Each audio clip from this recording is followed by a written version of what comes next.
Good evening, everyone. Welcome to NTD Tonight. I'm David Zhang. Here are some of today's top stories.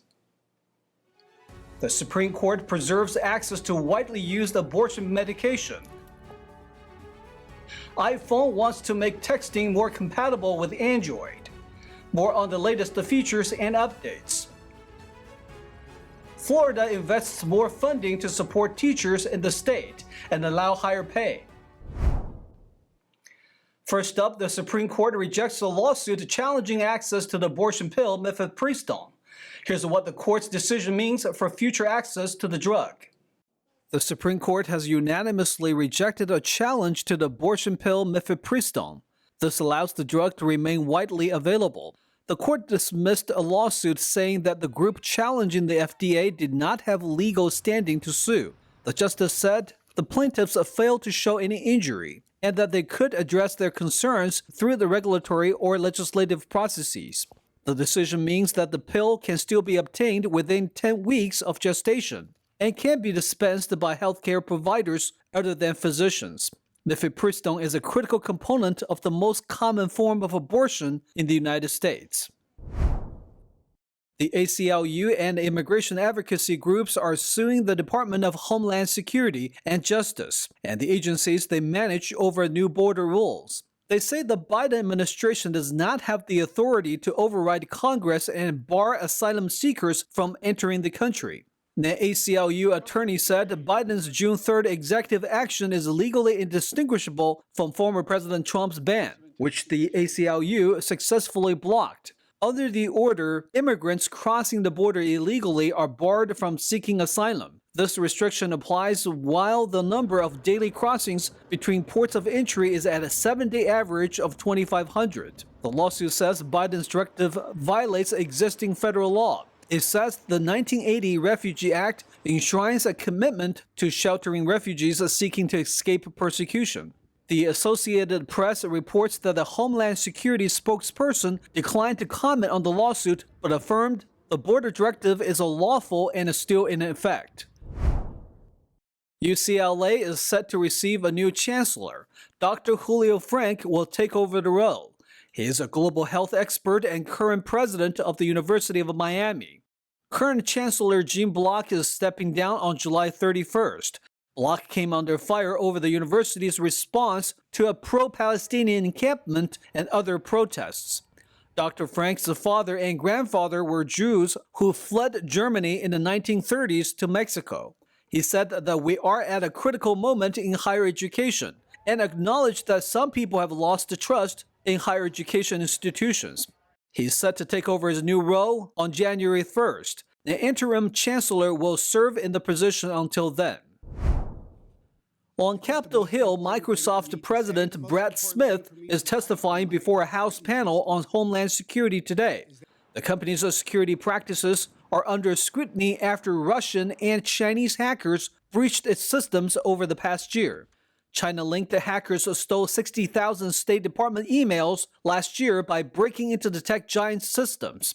A Russian group spied on Microsoft's senior staff emails earlier this year as well. In April, the Cybersecurity Review Board criticized Microsoft for its lack of transparency over the Chinese hack. The board said the intrusion had been preventable.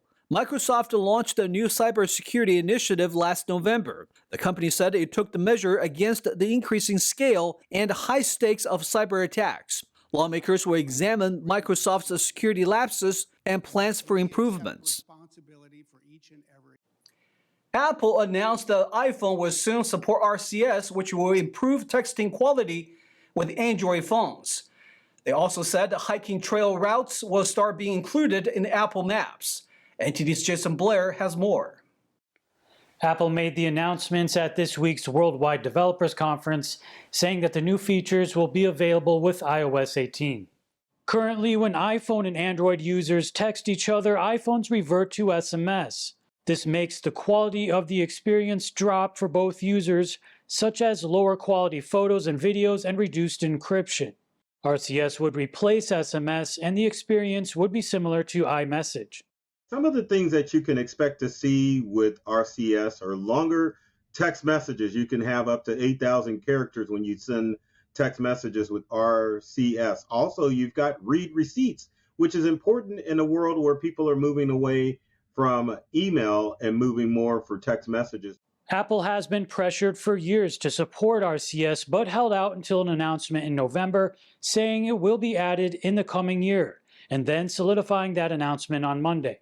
So I think it's a great thing because everyone doesn't use the same piece of technology, which Apple would like, but embracing a digital world where we have interconnected devices is definitely the way to go.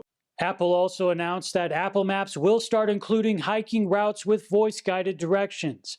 Apple software head Greg Federighi said on Monday that with the update, quote, Maps delivers new topographical maps with detailed trail networks and hiking routes, including all 63 U.S. national parks that can be saved to your phone and accessed offline. Users will also be able to make and save their own custom trails, and all of these features are similar to what popular hiking app AllTrails offers with a paid subscription of $35.99 a month. Jason Blair, NTD News. For the first time ever, students in a USC program will attend the university tuition-free. NTD's Christina Corona provides more details on the program. USC announced that starting in the 2024-2025 school year, tuition will be free for students in the USC School of Dramatic Arts Master's in Fine Arts program. The university states this decision comes at a pivotal moment in the entertainment industry as actors and writers face increasing competition for opportunities in film and TV. School of Dramatic Arts Dean Emily Roxworthy stated that eliminating the tuition burden for the MFA acting and writing programs is a crucial investment in the future of storytelling and the performing arts. So often we see exceptional talent unable to reach their potential because financial barriers keep them from accessing top-tier training. She goes on to say, by offering free tuition, we can now give more of these promising students the artistic home they deserve. The MFA program served 35 students who all previously received financial assistance through scholarships or grants. USC currently has an affordability initiative introduced by President Carol Folt in 2020, which guarantees tuition-free attendance for undergraduate U.S. students with an annual household income of $80,000 or less. 2/3 of USC undergraduates receive some form of financial aid, and more than 21% of undergraduates come from low-income families. Christina Corona, NTD News. Florida teachers will soon see more money in their pockets. Governor Ron DeSantis announced that he will approve this portion of the upcoming state budget. NTD's Christina Corona has more on the story. Governor Ron DeSantis announced a record $1.2 billion funding increase for teacher wages in Florida at a news conference Monday in Hialeah. The new increase is about $200 million more than the current fiscal year. So since 2019 to the present, we've had by far the biggest increase in teacher compensation that has ever happened in the history of the state of Florida. He noted that this increase is one of the reasons U.S. News and World Report ranked Florida first in education for the second consecutive year. Florida aims to attract top educators with competitive compensation. DeSantis says when he took office, the average minimum salary throughout the state was just a shade under $40,000. Since 2020, we've invested over $3 billion in teacher pay initiatives. So we've not only accomplished that goal, but we now have the average minimum teacher salary is over $48,000. He mentioned that he always strives to support educators. When COVID hit, they appreciated teachers being in the classroom and provided $1,000 bonuses for all public and charter school teachers and principals in Florida, which not many other states were doing.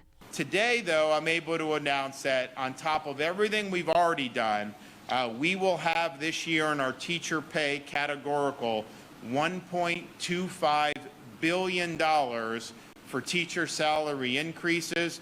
This is an increase of close to $250 million in funding over the previous year's teacher categorical. And that brings our total investment in teacher pay increases to $4.6 billion since 2020. DeSantis confirmed that this funding category is designated exclusively for increasing teacher salaries. He also acknowledged that not everyone enters the teaching profession through the same path and made other options available. We now have 13 different pathways in Florida where individuals can work to become a teacher in our schools, one of which is tailor-made for military veterans who have honorably served our country. Qualified veterans get extra time to earn their full certification while gaining additional classroom experience, with 100 veterans already enrolled in the program. However, Florida currently ranks among the lowest in the nation for the average teacher salaries, according to the National Education Association, which listed the state as 50th in a recent report. The Florida Education Association, the state's largest teacher union, stated that more investment is necessary. Christina Corona, NTD News. We'll take a short break now, everybody, but here's a look at what we have for you when we come back. The plans for a new utopia society in California passes a hurdle. Supported by entrepreneurs, the initiative gained enough signatures to be voted on by residents. 2 fires broke out in 2 states on the same day. One is contained, but the other continues to burn. First-class treatment for dogs. One airline is expanding their services to ensure your furry friends can fly with you in comfort and style.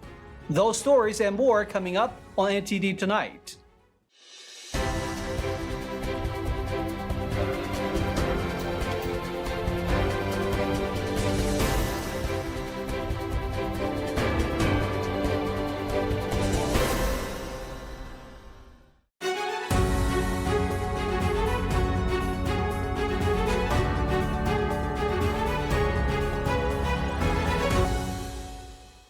Welcome back to NTD Tonight. I'm your host, David Zhang.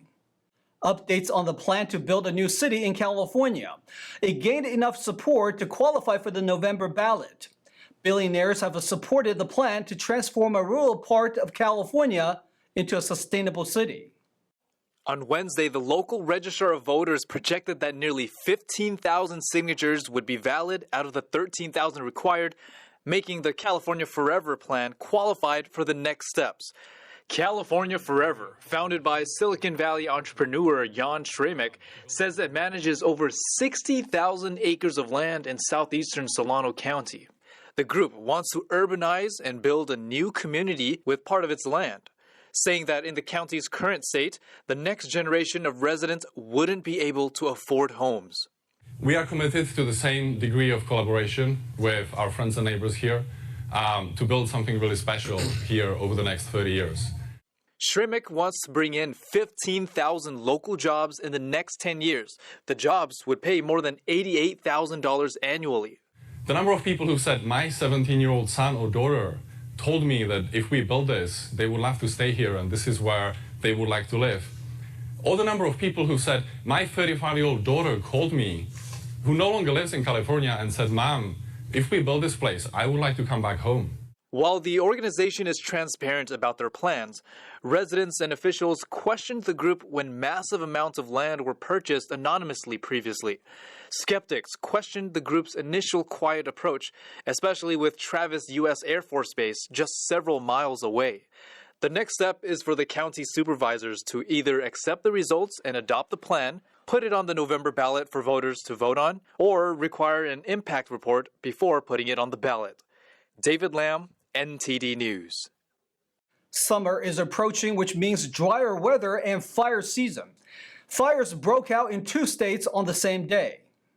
Eyewitness footage reveals the extensive impact of a wildfire that ignited on June 11th on the south side of Twin Lakes in Colorado. Local media reports indicate that pre-evacuation orders have been issued as crews strive to contain the blaze. According to the United States Forest Service, the Interlochen fire is currently 443 acres with 0% containment. The cause of the wildfire remains unknown, but it had already scorched at least 165 acres within a day. Firefighters are battling the flames with the support of an air tanker, which is dropping fire retardant. Fortunately, there have been no reports of injuries or fatalities so far. In Nevada, firefighters are also battling a massive fire that broke out in Sparks, Nevada, also on June 11th. Footage from the Truckee Meadows Fire and Rescue showed firefighters working to try to extinguish the raging wildfire. According to local authorities, the wildfire is now fully contained as of Wednesday night. It is not immediately clear what caused this fire to start.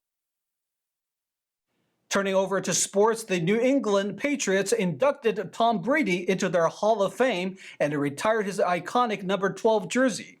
NTD's Carlos Reyes has more on the story. On a night full of emotion and nostalgia, the New England Patriots inducted Tom Brady into the franchise's Hall of Fame on Wednesday at Gillette Stadium. The ceremony was already set to be a memorable event, but what followed from the team owner Robert Kraft let the crowd in awe.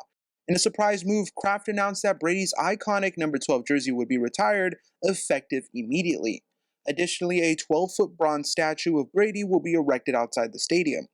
Brady's career with the Patriots spanned over 2 decades. He led the team to 6 Super Bowl victories, solidifying his status as arguably the greatest quarterback of all time.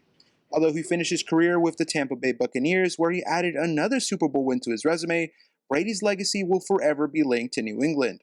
The Patriots expedited Brady's Hall of Fame induction, deviating from the typical in-season ceremonies to ensure it occurred before he begins his broadcasting career with Fox this fall. The date, June 12, was symbolic, reflecting both his jersey number and the 6 Super Bowls he won with the team.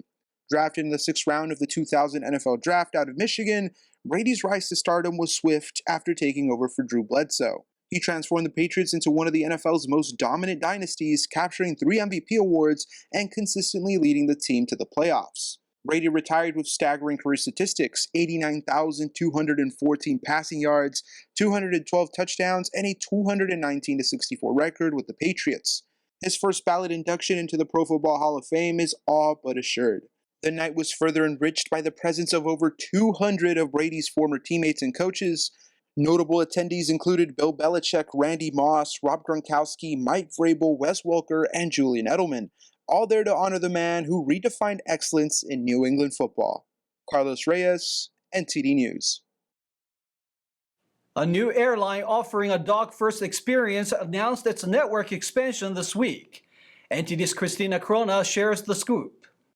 Bark Air announced the expansion of its services to 5 new destinations: Paris, France, Chicago, Illinois, San Francisco, California, Phoenix, Arizona, and Miami, Florida. This is in addition to its current destinations of New York, Los Angeles, and London.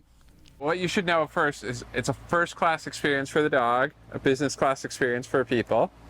We cater everything to the dog, trying to lower their anxiety and their stress so they have the most comfortable, fear-free experience on an airplane. Dogs get speedy check-ins, and the security is not the TSA, but the process is very simple for a dog. Come through, drive up to the airport, give us your bag, we get you on board right away, and it can be within 15 minutes of your arrival here at the airport, in the air off to Los Angeles or London from here in New York. Along the way, the dog enjoys lavish pampering, including special dog champagne made from chicken broth, as well as pillows and blankets infused with pheromones to enhance comfort. There's a menu for them, a drink menu for them, and even a spa treatment that happens in air.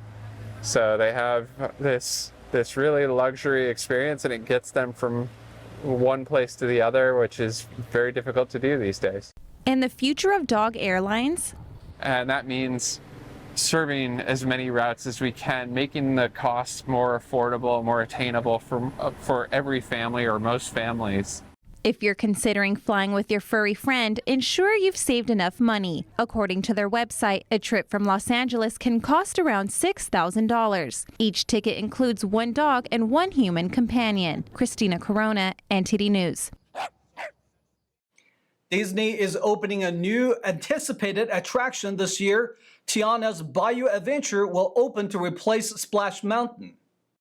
A new attraction starring the first Black Disney princess is opening at the company's U.S. theme park resorts. The new theme park attraction updates Tiana's storyline from the 2009 animated film The Princess and the Frog. It is opening this year in the space previously occupied by Splash Mountain. Tiana's Bayou Adventure keeps Splash Mountain's DNA as a log flume ride, but it's infused with new music, scenery, and animatronic characters inspired by the film set in the 1920s New Orleans. According to the travel guide Travel Noir, guests will float through Louisiana's beauty, decorated with cypress trees and Spanish moss. Along the ride, guests may also be greeted with the sweet scent of beignets frying. Tiana's Bayou Adventure opens to the public later this month at Walt Disney World in Florida and at Disneyland in California later this year.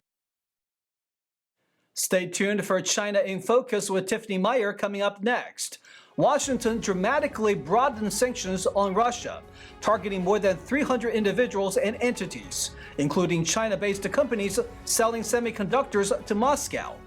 More on China in Focus with Tiffany Meyer at 9:30 p.m. Eastern. And that's all we've got for you tonight. We'd like you to join us again on NTD Tonight every weekday at 9 p.m. I'm David Zhang. Have a wonderful evening.